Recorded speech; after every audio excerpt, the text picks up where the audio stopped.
Hello, everyone, and welcome to Sociology of Gender. Um, this week we're talking about gender, health, and reproduction. Okay. My allergies seem to be getting to me, so I'm not sure about the sound of my voice. So just bear with me here. Oops, let's see if we can get this to play here from current slide. Okay, gender, health, and reproduction. Okay. So first thing I want to talk about is something called medicalization. Okay, medicalization is the process by which aspects of life become under control of medicine. Okay, so there are just things that we do that and that we go, that happen, and sometimes medicine gets involved. So things then become medicalized. Okay, so the process in which aspects of life become subject to the control of medicine. Okay, here's some examples. Drapetomania. Drapetomania is the disease that African American slaves were diagnosed with when they ran away from their masters. Okay, referred to sometimes as the disease of freedom. Okay, drapetomania. You could look that up. Okay, um, onanism. Onanism is masturbation. Okay, and it was considered a disease. Okay, until about 1930s or so. Don't hold me to that too much. 1930s or so, it's basically got out of the control of medicine. Well, also alcoholism. Alcoholism used to be there was no such thing as alcoholism. You were a drunkard or a drunk, okay? It was a moral problem, okay? Then it became under the control of medicine. Well, a guy named Dr. Benjamin Rush in the 1700s, started the idea that alcoholism could be like a disease, and he put it up. But he also compared it with moral care, moral traits that are, like if you had beer and wine and things, that was okay. But then if you were doing a lot of really hard liquor and things, then, that was associated with certain vices. Okay. So alcoholism, but it really became, really started to get thought of as a disease in the 1930s when, with the rise of Alcoholics Anonymous. Okay. What else? Schizophrenia.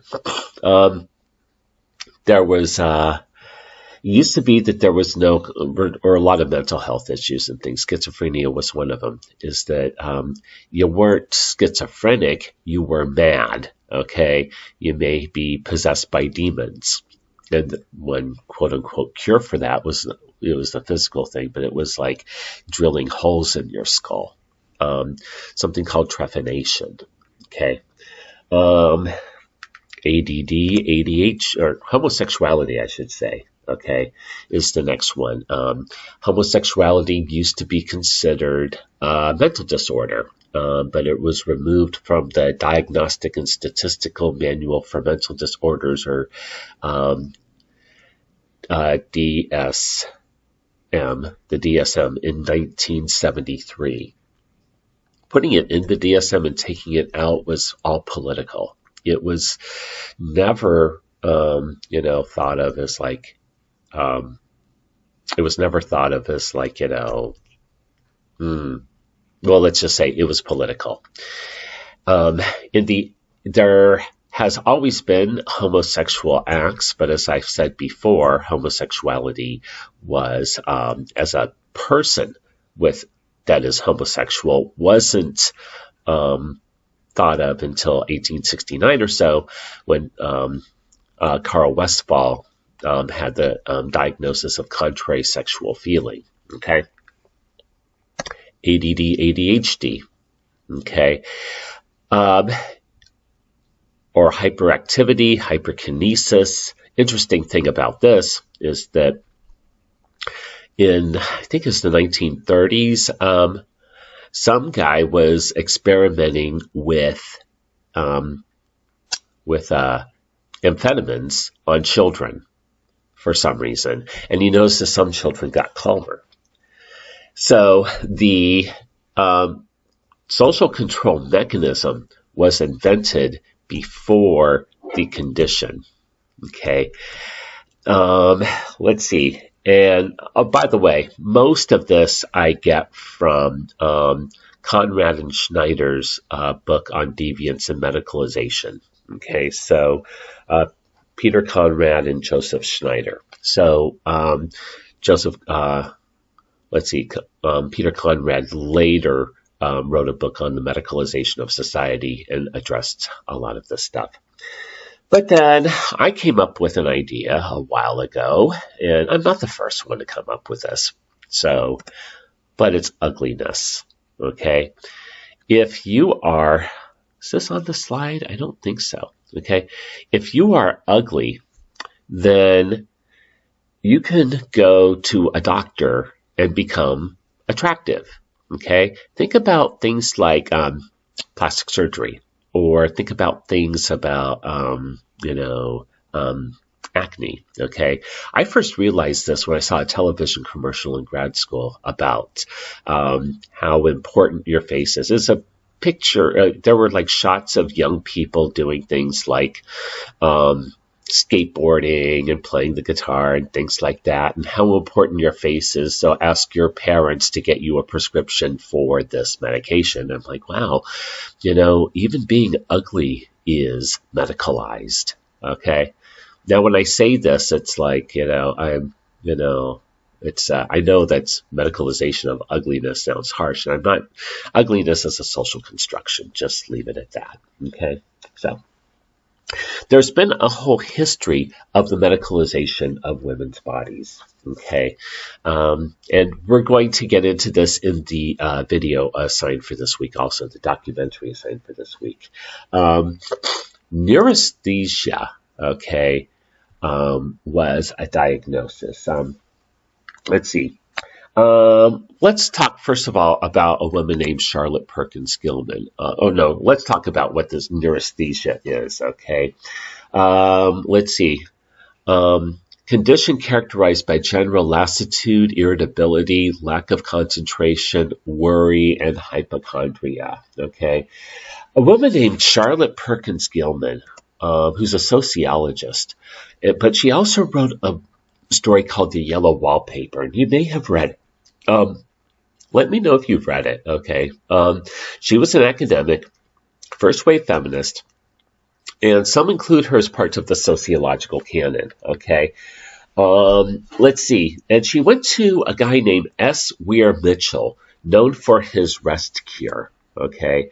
And his prescription was live as domestic a life as possible. Have your child with you all the time. Lie down an hour after each meal. Have but 2 hours intellectual life a day, and never touch a pen, brush, or pencil as long as you live. Okay? But after months of this, Gilman said in her response that I became perilously close to losing my mind. The mental agony grew so unbearable that I would sit blankly, moving my head from side to side. I would crawl into remote closets and under beds to hide from grinding pressures of that distress. So Gilman realized that she didn't want to be a wife, but an activist and a writer. She divorced her husband, moved to California, and wrote The Yellow Wallpaper.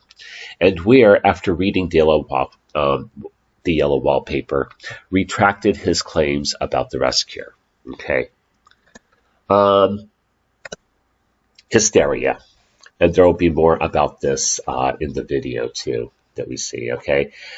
Another nervous disorder was hysteria. A victim of hysteria might faint or throw about her limbs uncontrollably, beat her chest, become rigid, tear her hair out, or attempt to bite herself or others, lose her voice or appetite, or scream. Okay. Um, this could have been one of the acceptable ways for which white upper class women could express themselves. Okay. One, it was thought to have been caused by the uterus and ovaries, or the wandering womb, and that's why we have this kind of like how it gets its name.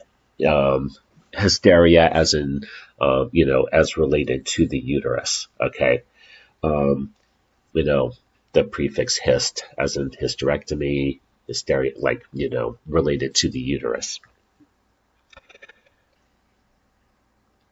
Alice James was one, quote, victim of hysteria.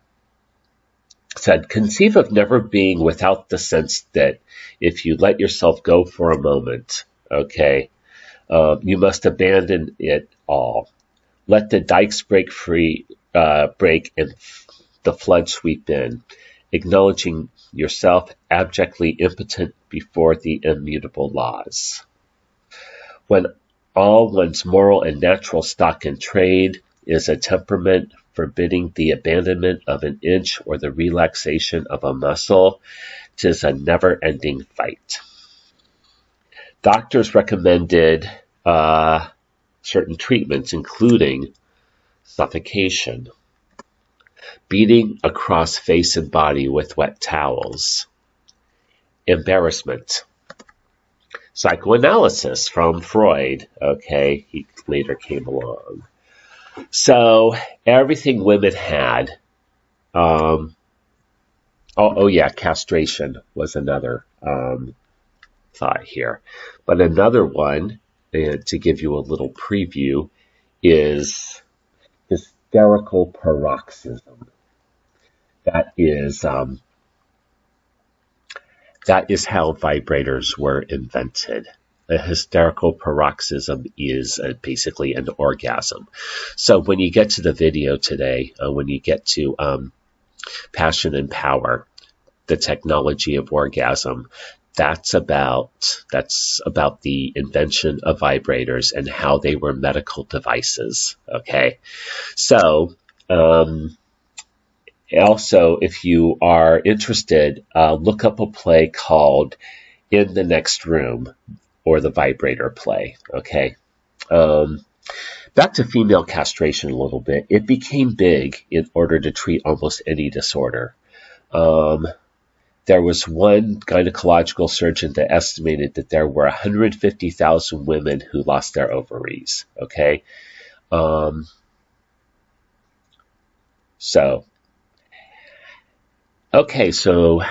that's a little bit of the history there. Pregnancy and childbirth was also medicalized. Oh, this is a thing from the Technology of Orgasm. I'll give you a little preview. This is an ad from a newspaper for $1.35. So let's see. Very useful and satisfactory for home service. That's at $5.95. The other ones are, attachments are $1.35. Okay. So this is an old time ad. You'll see this in the video. Anyway, so pregnancy and childbirth is next. Medicalization of childbirth. Okay. Pregnancy and childbirth were not always in the domain of medicine. For the longest time throughout the world, midwives were women who attended births of other women. In Europe, it was very common until the rise of medicine. And then medicine and the Catholic Church branded midwives as witches. According to a witch hunting manual called Malleus Maleficarum, written in 1486, no one does more harm to the Catholic Church than midwives. But in the American colonies, there were midwives, okay? But because there were not enough doctors to attend births. Everything in the colonies took place within the family. So midwives were common, okay? and women were in charge of childbirth. Female friends and family members attended birth, mostly in non-interventionist manner, to provide comfort and emotional support for the women giving birth. But giving birth was still painful. Doctors intervened when there was a complication, but it was mostly a partnership between doctors and the women attending birth. Okay. However, in the 19th century, doctors came to view birth as something that needed intervention and not rely on natural processes. Women also came to be seen as too pure for midwifery, particularly among the middle and upper class women. Women also aspired to be doctors and not midwives. Okay, so in the 19th century, with the rise of medicine, medical men started developing new birth techniques. And these techniques were taught in medical colleges, generally not open to women. By the 19th century, the specialization of obstetrics further medicalized childbirth, with many doctors doing outrageous experiments on women, particularly slave women. Okay? So doctors needed to attack midwifery because they felt that if midwives attended to upper-class births, the upper class would call upon them for other things. The doctors claimed that women were unsafe because of menstruation, and no true woman would want to. Okay? Women would, quote, unsex themselves, okay, if they did this, okay? In 1910, about 50% of babies were being delivered by midwives. And to the emerging obstetrical specialty, that was kind of an outrage because, well, poor women were taking $5 million a year to midwives, and poor women were not being a resource for teaching and research. Publicly, obstetricians held midwives responsible for infections of both the mother and child. Now, these infections were preventable by hand washing and eye drops, and the logical thing to do was to share this knowledge with the midwives. And obstetricians were really no better than midwives. So one Johns Hopkins study in 1912 concluded that obstetricians were actually worse than midwives. Some medical interventions, including ergot, which is a fungus on wheat and rye, that's actually what LSD comes from, bloodletting, and leeches, and forceps. Okay. In spite of the fact that these medical men were no better than midwives, the medical profession lobbied state after state until all of them passed laws outlining or severely regulating midwifery, and many women went voluntarily for relief from pain. So, for poor and working class women, this meant inferior or no obstetrical care. Childbirth had become medicalized, okay? But there are consequences of medicalization, okay? Midwifery didn't disappear completely, by the way. It just went underground, okay? Medical intervention in childbirth is considered normal, okay? About a third of births are cesarean sections, okay? Okay, in the last, say, 30, 40 years, there's been a big rise in cesarean births, okay? If pregnancy is in the hands of medicine, so much better. Why the big increase in cesareans? Well, mostly it's because of the increase in technology, and some people like to make appointments to have their child. So let's see what else. Drugs, including epidurals. Okay,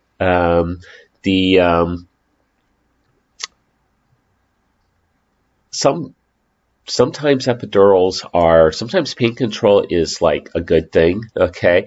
But epidurals, from my understanding, is that you can't really walk around if you get an epidural, okay? You are in a pretty, you can't really be active in the process of giving birth, okay? Birth positions are in the position for the convenience of doctors. Giving birth on your back is, from what I understand, the worst position to give birth. Maybe standing on your head is worse, but you're fighting gravity when you're on your back, okay? In many cultures, women squat and give birth that way, okay? What else? Episiotomies.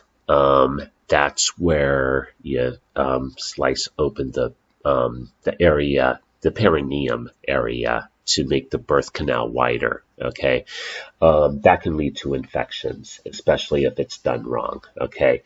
Some people argue that it prevents tearing, but preventing tearing of the perineum can be done in other ways, such as massage techniques, okay? So there are many women that were thinking, well, we don't want this. So this led to a process of, one other thing. Way back when, there was, and actually it still happens today, the separation of the baby and the mother after birth. If you go over to these, if you're in a hospital and you see these nurseries with a lot of babies, a lot of newborn babies, they have like family, moms and dads and, friends in a community in another room, and they're separated and observed in this area, okay? So some people were saying, well, we don't really want this. Another thing that happened way back when is that, or not way back when, but several decades ago, is that the fathers, the male partners, were not really allowed in the room. Nowadays, that's changed, but yeah, that was going on then. Okay, so then came the demedicalization of childbirth and the rise of the home birth movement. Okay, so midwives and home births made a comeback. The home birth movement of the 1970s had two sources, okay? So in the 1970s, groups of women began to see childbirth as too medicalized, especially since the rate of cesareans grew and mothers were subject to all sorts of medical control, drugs, enemas, episiotomies, etc. These women were convinced that giving birth became too dangerous and looked for more of a natural setting. So the home birth movement arose in two places, and one is the Santa Cruz Birth Center in 1971. That opened. In part, it opened because no doctor in Santa Cruz County at the time would provide prenatal care for a woman who was planning to give birth at home. So 7 women opened the center in a home. They wrote a book called The Birth Book, okay, and gave community seminars on home birth. The centers relied a lot on personal experience of birth, and they would attend to women's emotional and physical state. Herbs such as comfrey were used instead of drugs, and perineal massage would be used in place of episiotomies. The second is a place called The Farm in Summertown, Tennessee. It was a commune that started in 1971 as once among the resources it produced was midwives. One of the founders of the farm is a woman named Ina Mae Gaskin. She said, quote, "We wanted our men to be with us during the whole process of childbirth, an option that was not available in American hospitals at the time. We didn't want to be anesthetized against our will. We didn't want to be separated from our babies after their births. We were looking for a better way." So local doctors supported the midwives, and births started happening at the farm. So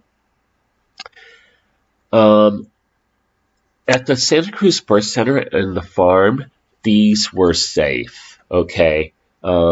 However, even though these births went well, midwives were actively prosecuted in California, or I should say arrested, okay?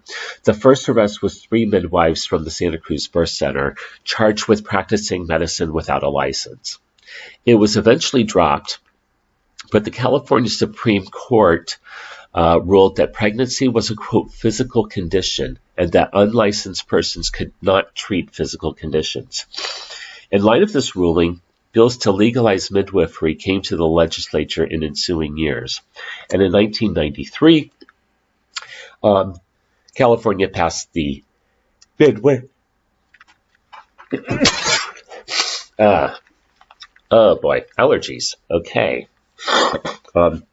Passed the Midwifery Practice Act when midwives in California were licensed on their own. Okay. Another example of the demedicalization of pregnancy and childbirth is artificial, or I should say pregnancy, artificial insemination. Okay. In the old days, marriage, sex, and having babies were closely tied together. People got married, then they had sex, then they had babies. Today, people have sex without marriage, and they have babies outside of marriage, and they have babies without sex. Okay? So that's something to think about, how those three things are not as connected as they used to be, though they're still connected, okay?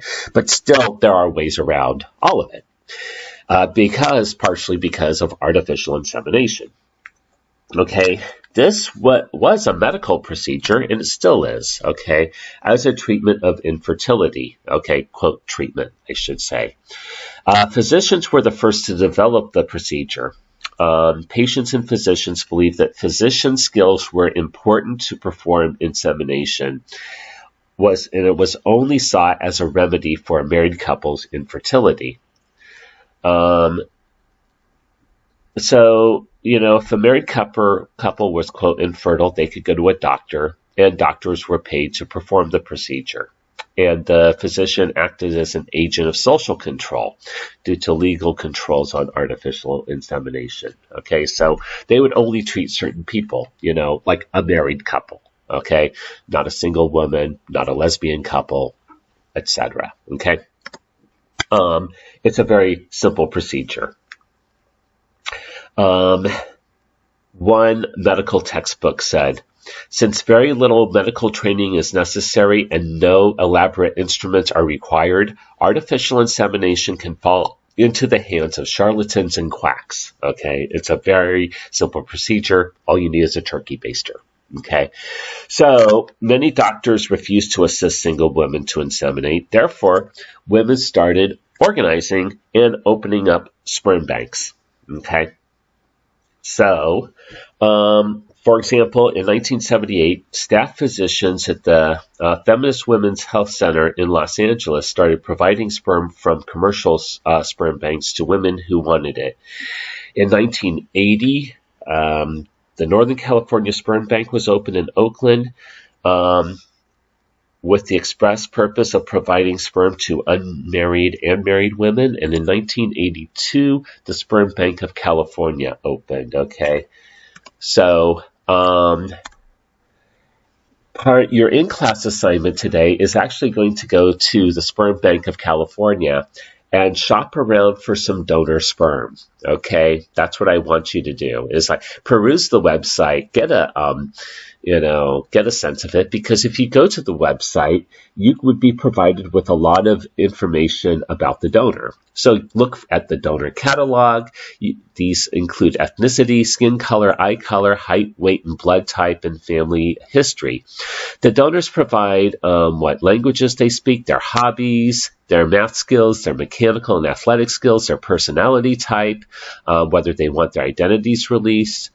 They can send a message to those receiving sperm. They do these like little profiles, okay, and donor narratives and things.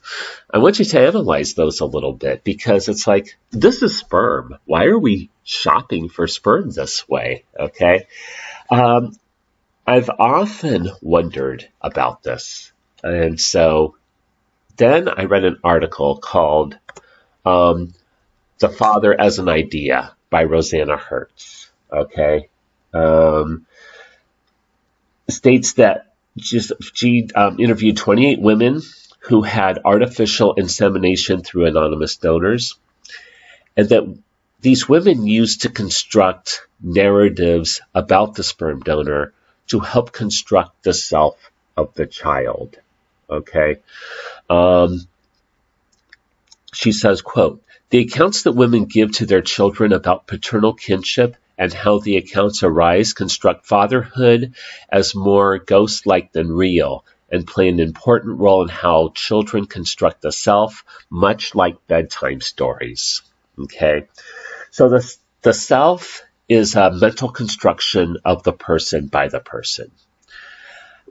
We partly define ourselves through our relationships with others, especially our parents. Okay. In the case of donor insemination, birth narratives, such as the stories parents tell children about their histories from conception on, are constructed to include the sperm donor, and the sperm donor is crafted into the child's image. And you have quotes like, a mother might tell the child something like, "He must have been very smart and very handsome because look at you," those kinds of things. The donor is also constructed as a nice man who gave the woman an incredible gift rather than, say, a deadbeat who doesn't take responsibility. Women can then conjure a fantasy in which the man cannot let them down. One woman in the study said, quote, "Brian's father is the best thing that happened to us. He didn't let Brian down. He didn't let me down, and he never will. We can be sad that we don't know who he is, but we both know that he's the best thing that ever happened to us." And the metaphor that they often use is something called half-adopted, okay? The metaphor of adoption, explaining the traits that the mother cannot identify in her own extended family. So if the child's traits didn't come from them, it logically, in this way, must come from the biological father. Being half adopted is legitimizing something stigmatized, but it's not sociologically accurate because the father never had rights in the first place. So the sperm is detached from the man and becomes reattached in the mother's minds because it's psychologically difficult to wrap around the idea that the child is made from the mother in sperm. So there's a collection of information about the man. Imaginary conversations are held, okay? Such as one person said, "If I ever met him, I'd just thank him and thank him." Most important, according to the author, children learned that although men helped to create them, the men remain unavailable to them. The notion of a father whose presence is felt continuously and may be incorporated into conversations is still more ghost-like than real. Okay, so this is like the biological father becomes an idea in order to construct the self of the child.